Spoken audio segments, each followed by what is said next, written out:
പ്രധാനമന്ത്രി നരേന്ദ്രമോദി അധീർ രഞ്ജൻ ചൌധരി കൂടിക്കാഴ്ച വിവാദത്തിൽ നിയമസഭാ തെരഞ്ഞെടുപ്പിന് മുൻപുള്ള കൂടിക്കാഴ്ചയിൽ ഹൈക്കമാൻഡിന് സംശയമുണ്ട്.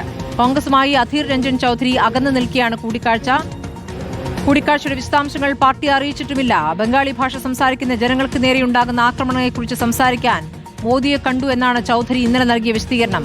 നോബൽ മാരിക്കാരൻ വിവരങ്ങളുമായി. നോബൽ, കോൺഗ്രസിന് വലിയ തിരിച്ചടിയാകും അധീർ രഞ്ജൻ ചൌധരി വേറെ രൂപത്തിൽ ഒരു നിലപാടെടുക്കുകയാണെങ്കിൽ. എന്താണ് ഈ കൂടിക്കാഴ്ചയുമായി ബന്ധപ്പെട്ട് അറിയാനാകുന്നത്?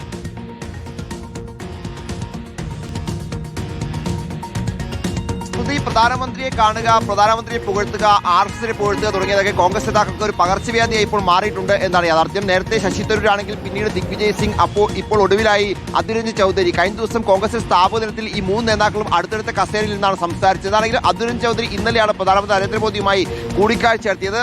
പശ്ചിമ ബംഗാൾ നിയമസഭാ തെരഞ്ഞെടുപ്പ് നടക്കാൻ മാസങ്ങൾ മാത്രം ബാക്കി നിൽക്കുകയാണ് ഈ കൂടിക്കാഴ്ച എന്നാണ് കോൺഗ്രസിന് വലിയ സംശയങ്ങൾ ഉണ്ടാക്കുന്നത്. പ്രത്യേകിച്ച് കഴിഞ്ഞ ലോക്സഭാ തെരഞ്ഞെടുപ്പ് മുതൽ അധീർ രഞ്ജൻ ചൌധരി കോൺഗ്രസുമായി അത്ര അടുത്തല്ല മുന്നോട്ട് പോകുന്നു. പ്രത്യേകിച്ച് അന്ന് ആ ലോക്സഭാ തെരഞ്ഞെടുപ്പ് കാലത്ത് മമതാ ബാനർജിക്കെതിരെ അധീർ രഞ്ജൻ ചൌധരി പറഞ്ഞ പല നിലപാടുകളും കോൺഗ്രസ് ദേശീയ നേതൃത്വം ഇടപെട്ട് തിരുത്തുന്ന സാഹചര്യം ഉണ്ടായിരുന്നു.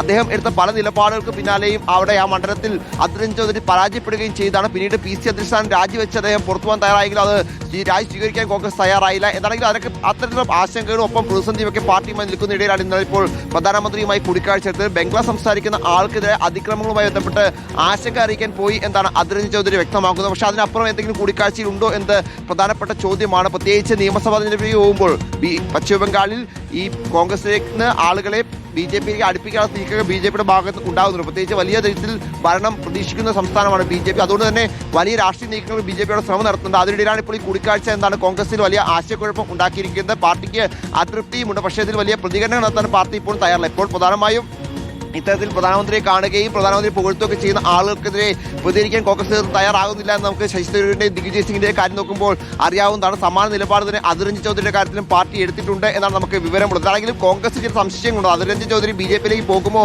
എന്നുള്ളതാണ്. അങ്ങനെ പോവുകയാണെങ്കിൽ സ്വാഭാവികമായും വരുന്ന നിയമസഭാ തെരഞ്ഞെടുപ്പിൽ അത് പാർട്ടിക്ക് വലിയ തിരിച്ചടിയാകുമെന്ന വിലയിരുത്തലും ഒരു ഭാഗം നേതാക്കൾക്കുണ്ട്. കോൺഗ്രസിനകത്ത് ഇങ്ങനെ നേതാക്കൾ ഇത്തരത്തിൽ മോദിയെയും BJPയെയും RSSനെയൊക്കെ പുകഴ്ത്തി വലിയ പ്രതിസന്ധി ഉണ്ടാക്കുന്നത് തുടർന്നുകൊണ്ടിരിക്കുന്നു. അതിനിടയിലാണ് ഇപ്പോൾ അധീർ രഞ്ജൻ ചൌധരി ഇത്തരത്തിൽ പ്രധാനമന്ത്രിയുമായി ഒരു കൂടിക്കാഴ്ച നടത്തിയത്. സ്മൃതി, ശരി. നോബൽ മാരിക്കാരനാണ് പ്രധാനപ്പെട്ട വാർത്തയുടെ വിശദാംശങ്ങൾ നൽകിയിരിക്കുന്നത്. അധീർ രഞ്ജൻ ചൌധരി മോദി കൂടിക്കാഴ്ചയുടെ തീരുമാനമെന്ത് എന്നാണ് അറിയേണ്ടത്.